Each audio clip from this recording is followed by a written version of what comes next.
we were talking about different types of interactions. We have these two systems that are, first off, they're thermally isolated from each other, thermally insulated, and we're not allowing, we have maybe a piston in between them. And first off, we said we're not going to allow the piston to move either, therefore we have no interaction between the systems.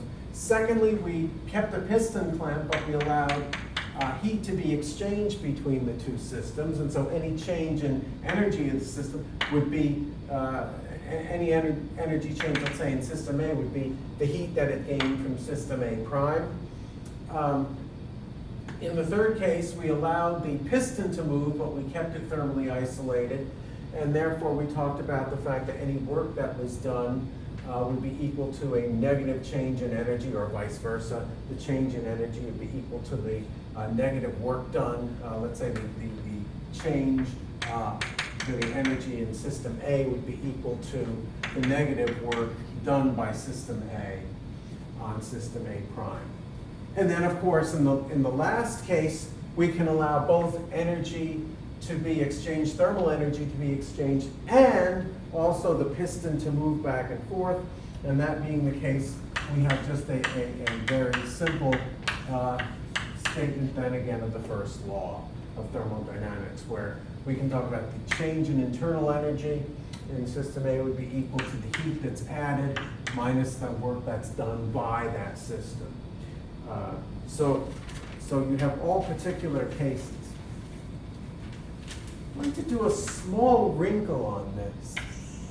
And this is more of a notation idea, but it actually has some physics involved as well. Oftentimes, we might talk about infinitesimal changes to a system, where we might write something like the difference in mean energy is equal to the heat added, some small amount of heat, minus the work done by that particular system.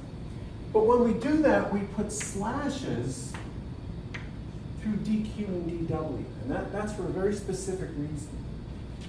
We call dq and dw with the slashes inexact differentials.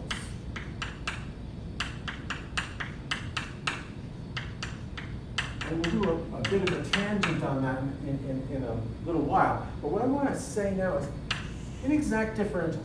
In other words, what we're saying is that it doesn't make any sense to talk about how much heat a system has or how much work a system has. That's a meaningless statement.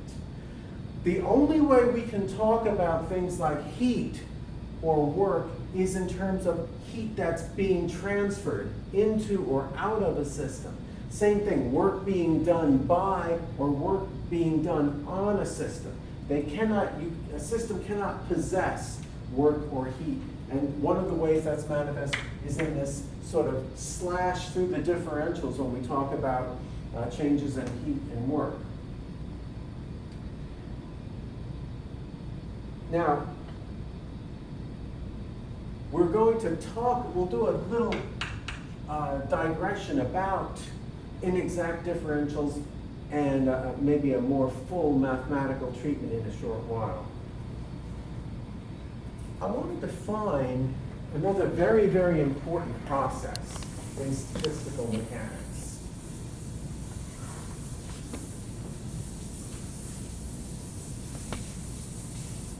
That is a process we call the quasistatic process.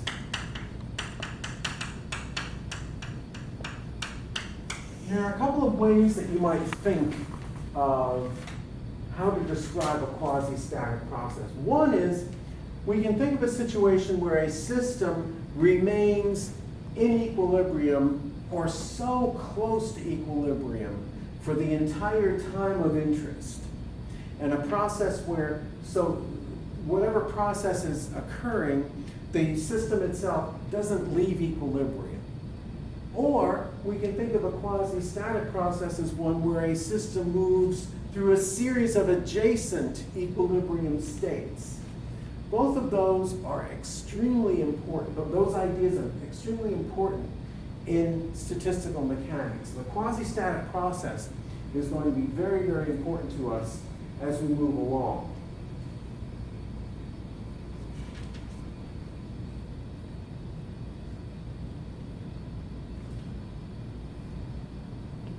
In some cases, we might think about a quasi-static process as happening so slowly that the system never actually leaves equilibrium.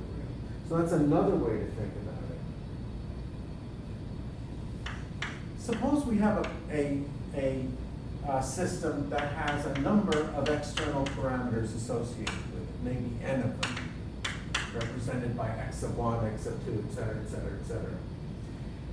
And let's say that the energy that the system has when it's in some state R is a function of all of those external parameters.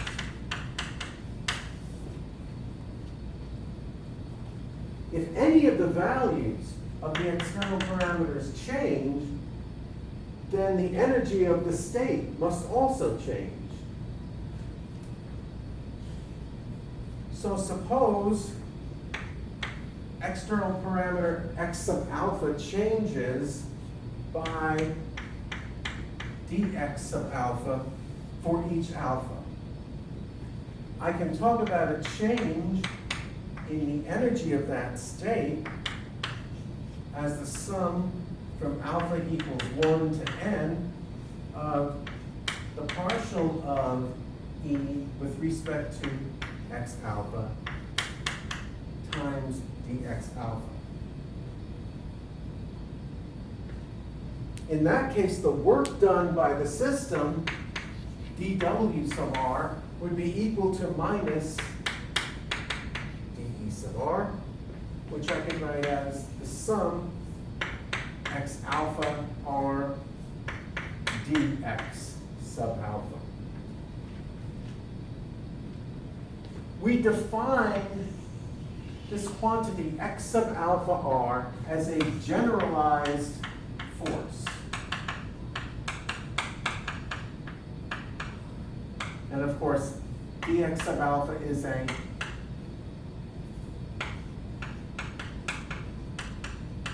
external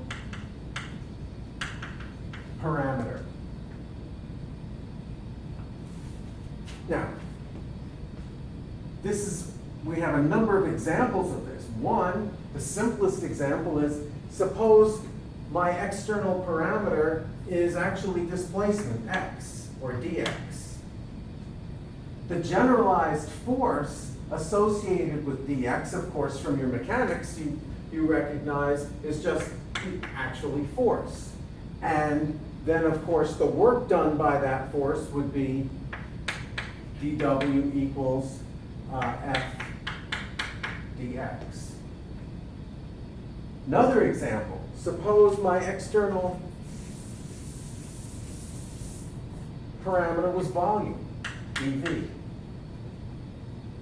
The generalized force that goes with volume is the pressure, such that the change in work, the small change in work would be P dV.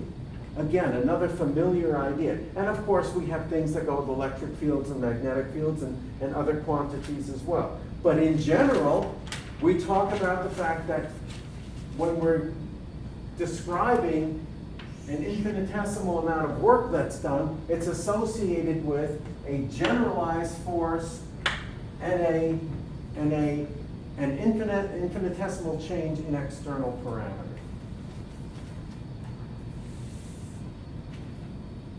In this case, if I want to find the work that's done, obviously, all I have to do is integrate both sides, and that integrate from V1 to V2, or V initial to V final. That will give me the work that's done by pressure.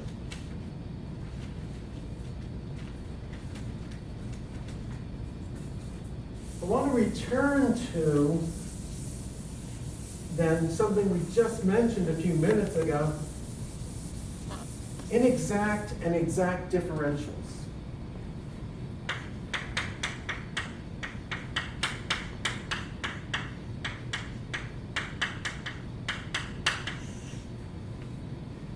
Let's consider some function f. Maybe it's a function of x1 and x2. And it depends upon x1 and x2 such that I can write df as df dx1 times dx1, I should say partial, plus df dx2 times dx2. If f and its derivatives are continuous, and so if f and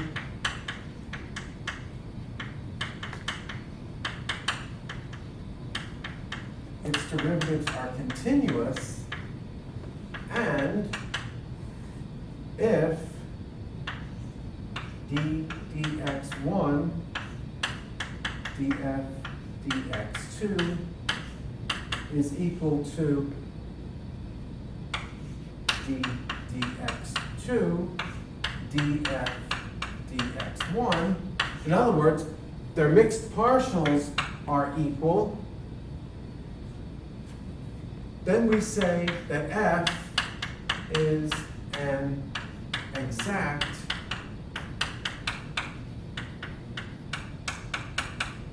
differential. And this has some important consequences.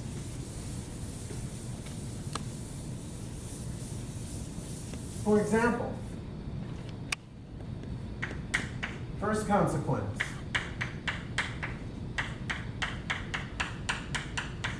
I can write f of b minus f of a as the integral from a to b of df. And that integral is independent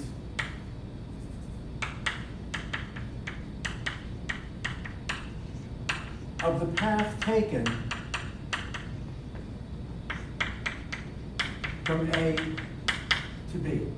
In other words, it doesn't matter how you go from A to B. It's only the endpoints that matter.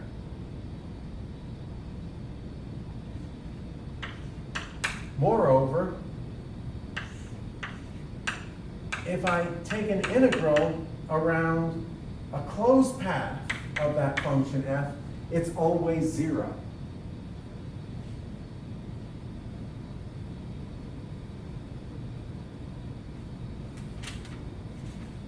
Thirdly, if you know the differential df, the function f can be found within an additive constant. In other words, I could integrate df and I would get f plus some constant.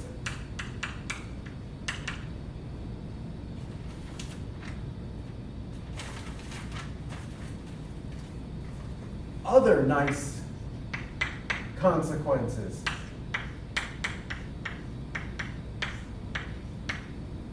I can say the following. dx dy with z constant is equal to 1 over dy dx with z constant.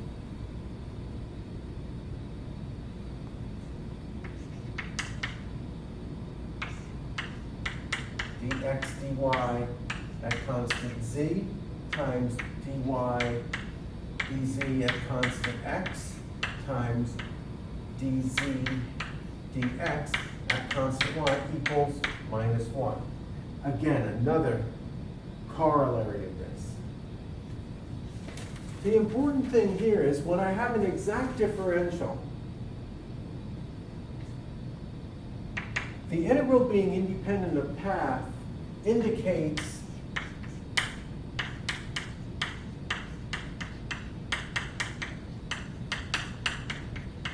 that I have a conservative force. Example, gravitational force is a conservative force. The electrostatic force is a conservative force. Good example of a non-conservative or dissipative force is friction, because friction very much cares how you get from one point to another. In other words, the work I do, if I'm talking about a frictional force, the work that friction does if I move from here to here is different than if I move along that path, because this path is longer, so you do more work against friction. Friction is a dissipative force. functions like energy are independent of path. Also, some other thermodynamic functions that we'll talk about are, again, independent of path. They're all fascinating. And we'll talk about, as we go deeper into the course, we'll talk about how these things change. So an example of how we might find if a function is an exact differential. Real simple example.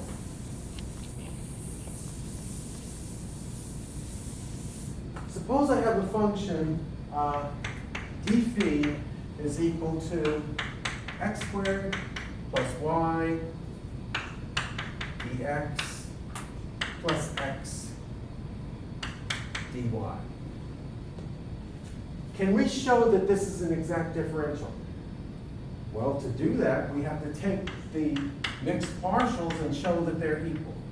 So let's take the partial of phi with respect to x, holding y constant, and that's going to be x squared plus y. Let's take the partial of phi with respect to y, holding x constant, and that's going to give me x.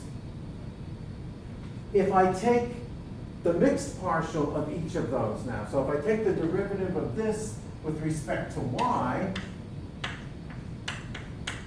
and I take the derivative of this with respect to x, notice I get 1 in each case. So this equality of mixed partials means that this function d phi is an exact